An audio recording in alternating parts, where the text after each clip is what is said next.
మహాప్రస్థానము. చందమామ మహాభారతం నుండి. ఒకప్పుడు విశ్వామిత్రుడు, కన్వుడు, నారదుడు ద్వారకకు వచ్చారు. రోహిణి వసుదేవుల కొడుకైన సారణుడు మరికొందరు యాదవులు కలిసి జాంబవతి కృష్ణుల కొడుకైన సాంబుడికి ఆడవేషం వేసి ముళ్ళ వద్దకు తీసుకుపోయి, మహామునులారా, ఈమె గర్భవతిగా ఉన్నది, తమకు తెలియనిదంటూ ఉండదు, ఈమెకు ఏ బిడ్డ పుడుతుందో చెప్పండి అని అడిగారు. మునులు అంతటా ఆగ్రహించి, వీడు సాంబుడు, వీడి కడుపున ఇనుపరోకలి ముసలం పుట్టి వృష్టి అందక వంశాలను నిర్మూలిస్తుంది అని శపించి కృష్ణుణ్ణి చూసి తమ దారిన తాము వెళ్ళిపోయారు. వాళ్ళు అన్నట్టుగానే సాంబుడికి మర్నాడే ఒక ముసలం పుట్టింది. కృష్ణుడు దానిని చూర్ణం చేయించి ఆ చూర్ణాన్ని తీసుకొని పోయి సముద్రంలో కలపమని ఆజ్ఞాపించాడు. తరువాత ద్వారకలో ఒక చాటింపు జరిగింది. నగరంలోని వారెవరూ మద్యం తాగరాదు. ఈ నియమం వృష్టి అందకులకు కూడా వర్తిస్తుంది. ఎవరైనా తాగినట్టయితే అతన్ని, అతని బంధువులను కూడా కొరత వేస్తారు. శాపకారణంగా జరిగిన ఈ చాటింపు విని నగరంలోని ప్రతి ఒక్కరూ తాగరాదని నియమం పెట్టుకున్నారు. వారెంత జాగ్రత్తగా ఉన్నప్పటికీ దుశ్శకునాలు కలిగాయి. నగర వీధులలో ఎలుకలు లెక్కకు మించి తిరిగాయి. ఎక్కడ చూసినా కుండ పెంకులు కానవచ్చాయి.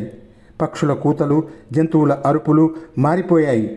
ఈ వైపరీత్యాలు గమనించి కృష్ణుడు యాదవులతో, భారత యుద్ధానికి ముందు కూడా ఇలాంటి వైపరీత్యాలే కలిగాయి, అవి జననాశాన్ని సూచిస్తాయని ధర్మరాజు అన్నమాట నిజమే అయ్యింది అన్నాడు.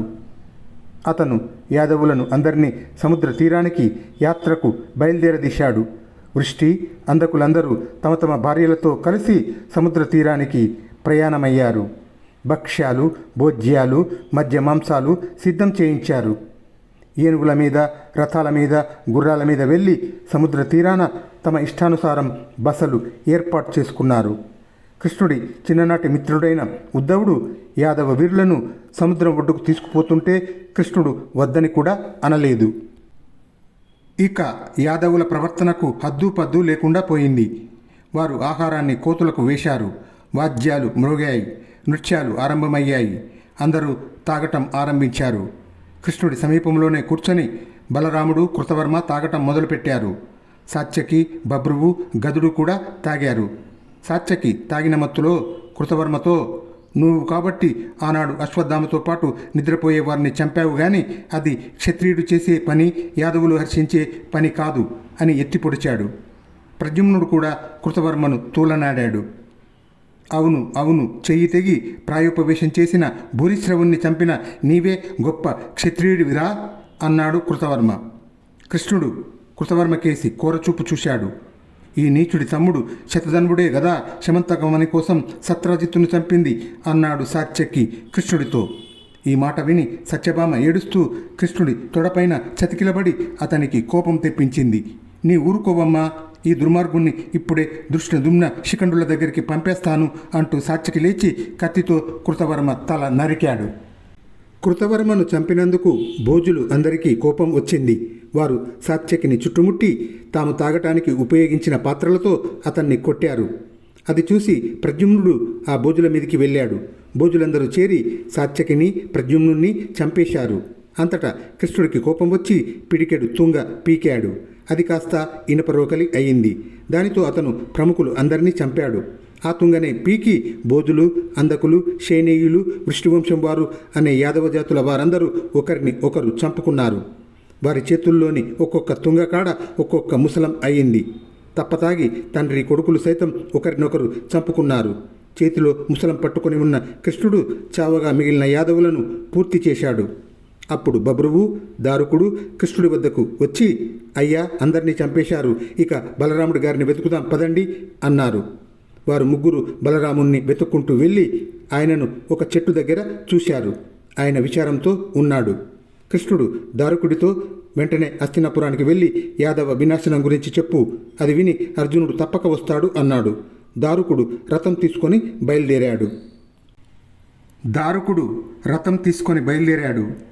తర్వాత కృష్ణుడు బభ్రువుతో, నీవు వెళ్ళి ఆడవాళ్లను కాపాడు, లేకపోతే నగల కోసం దొంగలు వారిని పీడించవచ్చు అన్నాడు. బభ్రువు బయలుదేరాడు గాని ఎంతో దూరం వెళ్ళక మునిపే అతనిపైన ముసలం పడి చంపేసింది. అప్పుడు కృష్ణుడు బలరాముడితో, అన్నా, నేను స్త్రీ జనాన్ని ఊరు చేర్చి వస్తాను, అంతదాకా ఇక్కడనే ఉండు అన్నాడు. అతను స్త్రీలను పురానికి చేర్చి వసుదేవుడితో, ఆడవాళ్లను జాగ్రత్తగా కనిపెట్టి ఉండాలి. బలరాముడు అర్జునుడి రాక కోసం ఎదురుచూస్తూ వనములో ఉన్నాడు. నేను కూడా అక్కడికే పోతాను. యాదవులంతా చచ్చిన ఈ పురంలో నాకు ఉండబుద్ధి కావటం లేదు. నేను అన్న వనంలోనే తపస్సు చేసుకుంటాము అంటూ ఆయన కాళ్లకు నమస్కరించి వేగంగా వెళ్ళిపోయాడు. అతను వెళ్ళిపోతుంటే స్త్రీలు ఆర్తనాదాలు చేశారు. మీకేమీ భయం లేదు, అర్జునుడు వస్తాడు అని కృష్ణుడు వారితో అని బలరాముడి వద్దకు వెళ్ళిపోయాడు. బలరాముడు యోగ సమాధిలో ఉన్నాడు. అతని ముఖం నుంచి తెల్లని సర్పం వెలువడి సముద్రంలోకి వెళ్ళిపోయింది. అలా వచ్చిన ఆదిశేషును వర్ణలోకంలోని నాగప్రముఖులు పూజించి అర్చించారు.